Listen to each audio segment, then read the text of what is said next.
Hello అండి. ఉజ్జయిన్లో శీఘ్ర దర్శన్ అంటే విఐపి దర్శన్ ఎలా బుక్ చేసుకోవాలో చూద్దామా? గూగుల్లోకి వెళ్ళి ఉజ్జయిన్ ఆన్లైన్ బుకింగ్ అని క్లిక్ చేస్తే మనకి శ్రీ మహాకాళేశ్వర్ అన్న లింక్ ఓపెన్ అవుతుంది.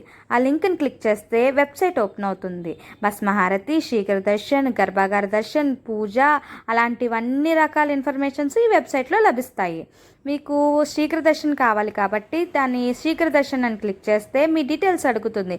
నేము, father name, contact number, state, city, date of visit, time, number of persons, Aadhaar card photo and photo కూడా అప్లోడ్ చేస్తే మనకి ఇక్కడ సబ్మిట్ ఆప్షన్ వస్తుంది. సబ్మిట్ కొట్టంగానే మీ డీటెయిల్స్ అన్నీ చూపిస్తుంది. Payment details, add payment details అని కొడితే మీ పేమెంట్ మోడ్లోకి వెళ్తుంది. Enter name and last name, అలాగే contact number, email ID, address, payment gateway అన్నీ సెలెక్ట్ చేసి ప్రొసీడ్ టు పే కొట్టాలి. మీ పేమెంట్ డీటెయిల్స్ ఎంటర్ చేసి పే నవ్ అని కొడితే మీ టికెట్ అనేది సక్సెస్ఫుల్గా బుక్ అవుతుంది. మీ పేమెంట్ మోడ్స్ అనేవి క్రెడిట్ కార్డ్ కానీ, డెబిట్ కార్డ్ కానీ, క్యూఆర్ కోడ్ కానీ ద్వారా చేసుకోవచ్చు. Thank you.